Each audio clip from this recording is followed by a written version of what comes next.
Okay, my name is Douglas Thompson. I'm going to be showing you something I just discovered today. I recently got a hold of some Gen 2 Magpul PMags for 5.56 45 or 223. I was informed that you can also use these for 300 blackout. So I got some Remington UMC. It's available at my local Walmart here. I figured,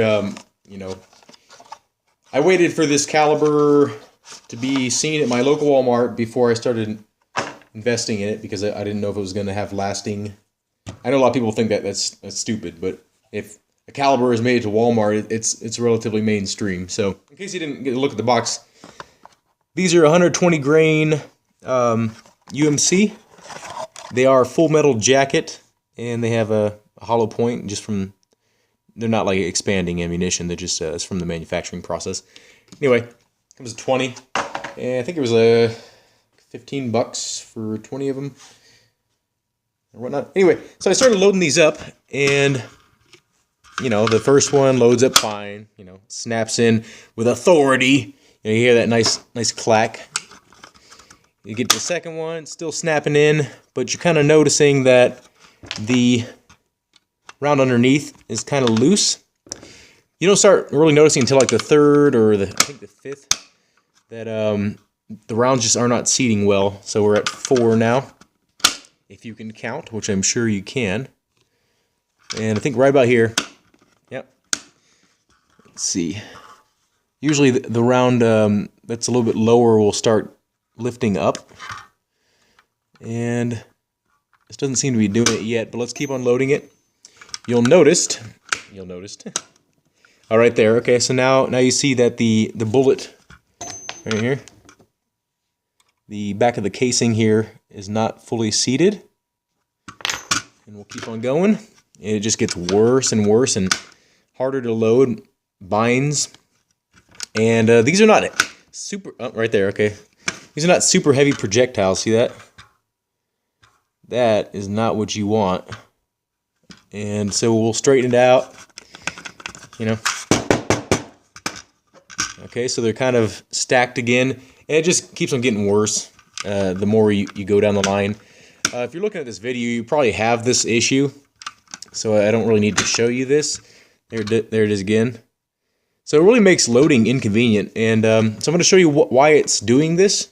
Not only because the projectiles themselves are heavier and thicker, but I'll show you the design of the magazine, why it's actually doing that.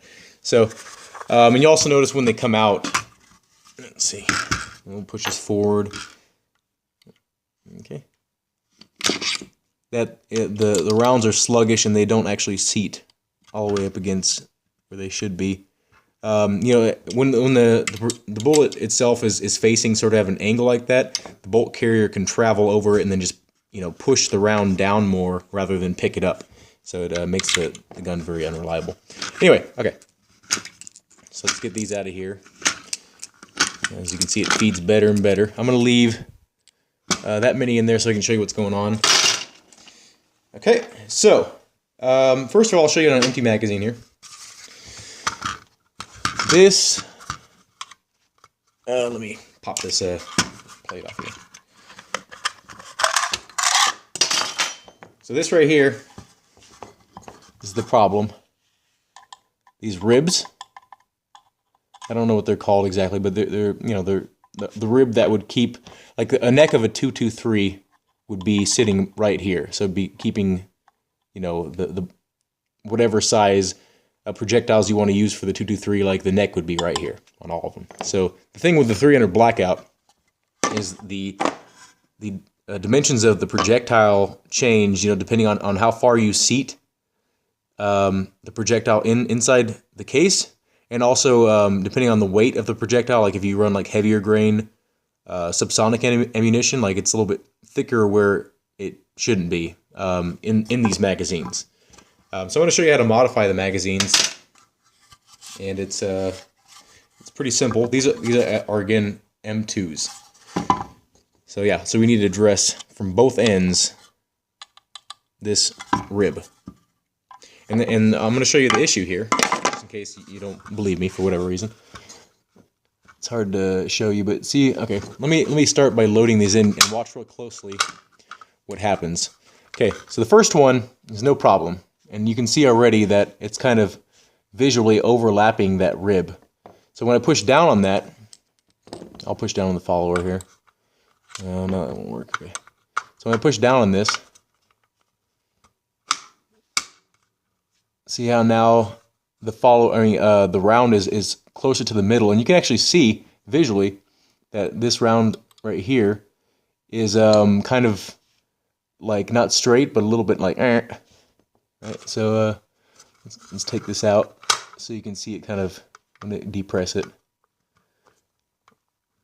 See how it right where that rib is? It kind of like rolls over it and it reorients itself. It shouldn't do that, and that's what's causing all the binding. That's why it's hard to load. That's why it's so sluggish when the rounds feed in it, like when they rounds start exiting the magazine. So I mean, also because overall these are heavier because of the heavier projectile. I think 5.56 projectiles are like what, like 40 and 50 grains typically, something like that. So and this is 120 right here, so it's clearly going to be heavier and more stress on the spring, so the tension of the spring. So let's show you how to address this. What you're going to need is some kind of a long file, obviously longer than the body of the magazine, and we're going to start from one end and work away to the other. I'd say let's do half and half, and then flip around, then do this half so we can be a little more accurate with it. We don't need to remove a whole lot, but okay, so let's take this magazine apart. One of the beauties of Magpul magazines is so easy to maintain and reliable. Okay, so you're going to want it on a flat surface. We're going to start off slow, and we're going to reassemble our mag every once in a while to make sure we haven't gone too far. So, like, don't go too aggressive on it. If you think about it, though, I don't think it would matter that much. Don't quote me on this, but I don't think it would matter that much if this rib was not present at all. So if you did it all the way, I don't think that would be an issue. Okay, so let's begin. So make sure and apply even pressure and keep the file flat. Try not to touch other parts of the magazine, like the front or whatever. It probably won't matter too much, but as you can see, we're kind of already getting somewhere.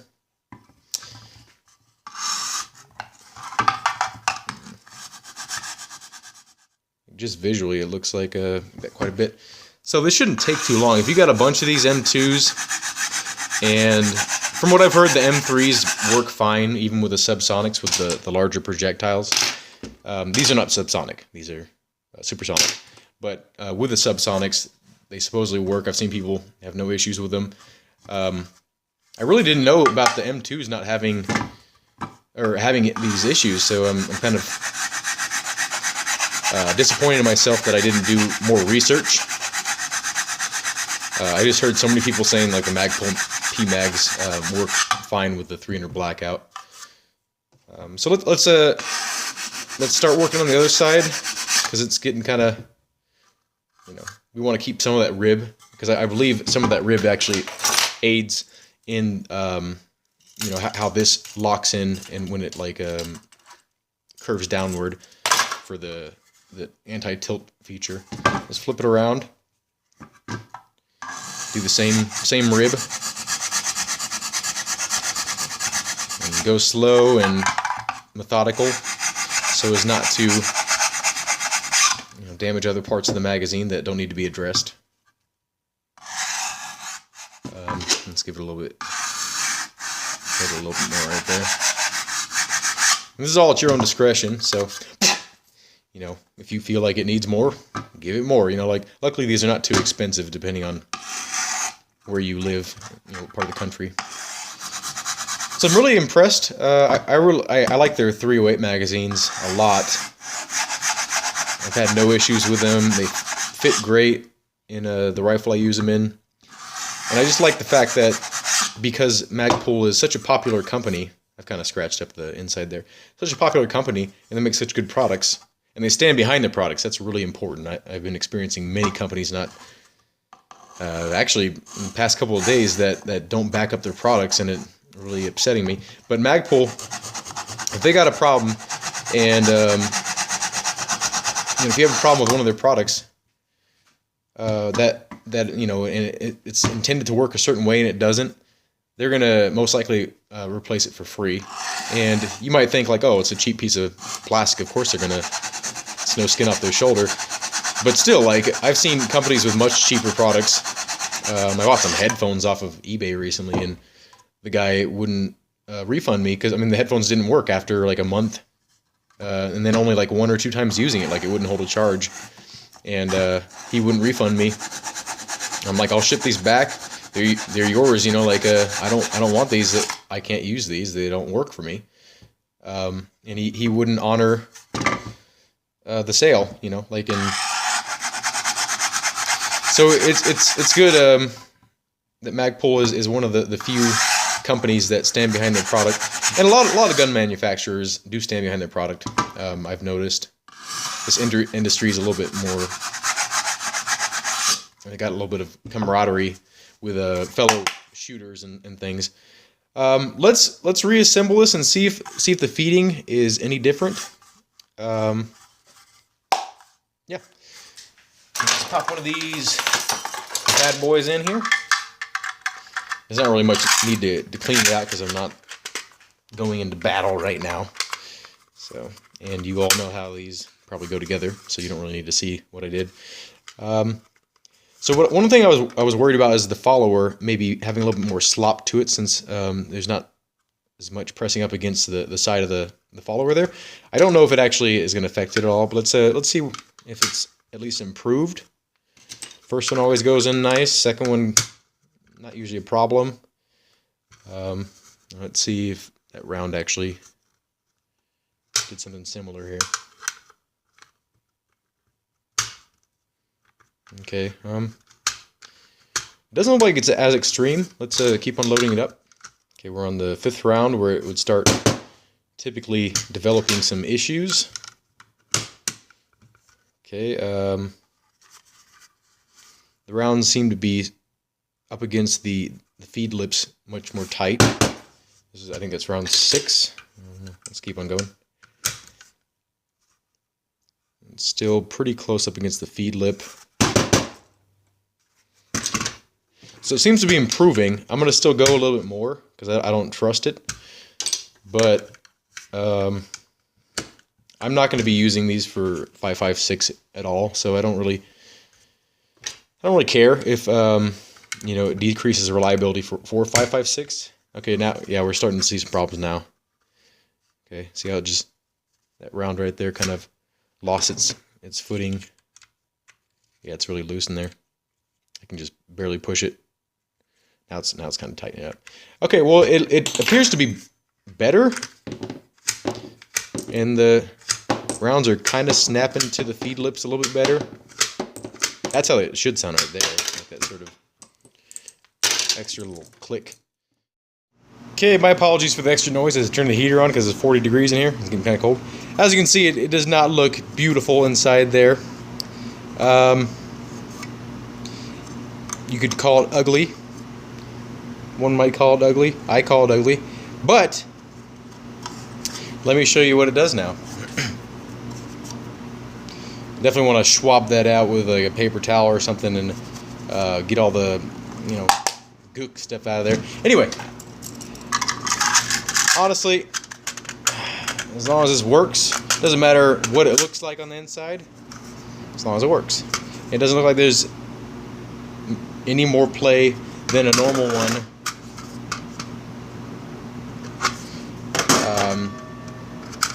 Even when it's down, it doesn't like wobble around too much. I thought that was going to affect it, but it doesn't seem to.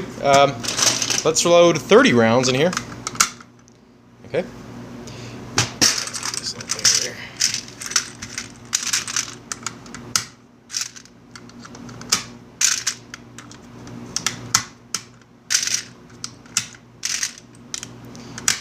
Notice how I'm not having any problems.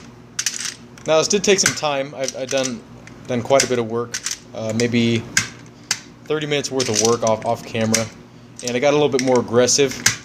And I also did something which may or may not have been a good idea, but halfway through what I was doing, I was kind of experiencing the rounds kind of tipping down a little bit, like just ever so slightly, to where it gets stuck on the front here. So I just took a Dremel and made it to where even if they're facing a little bit down, they'd still make their way out.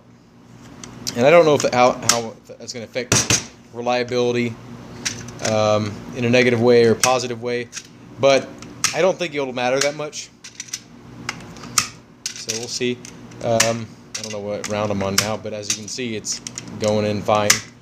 And after you can't fit your fingers all the way in there unless you have like pencil fingers. I don't know anybody that has thin enough fingers to fit all the way down there and long enough ones. I guess if you were like Slender Man or something like that you could fit in there. But I took some where is it? Some 220 grain sandpaper and kind of finished it off. Is this 31 or? Yep. Okay. That's 30 rounds, and they're pretty tight. Doesn't seem like too much rattle. You can jar the magazine around, doesn't push down on the thing in some weird ways. See if we can get them to seat wrong. Looks like they do. Okay, let's empty these out and see if we experience any problems just by manually feeding them.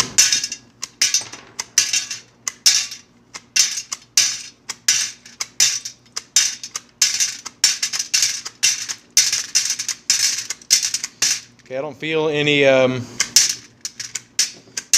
major problems here. The heavier projectiles will cause it to be a little more sluggish, but I think with the recoil of the gun, it'll kind of snap it into place. Quickie.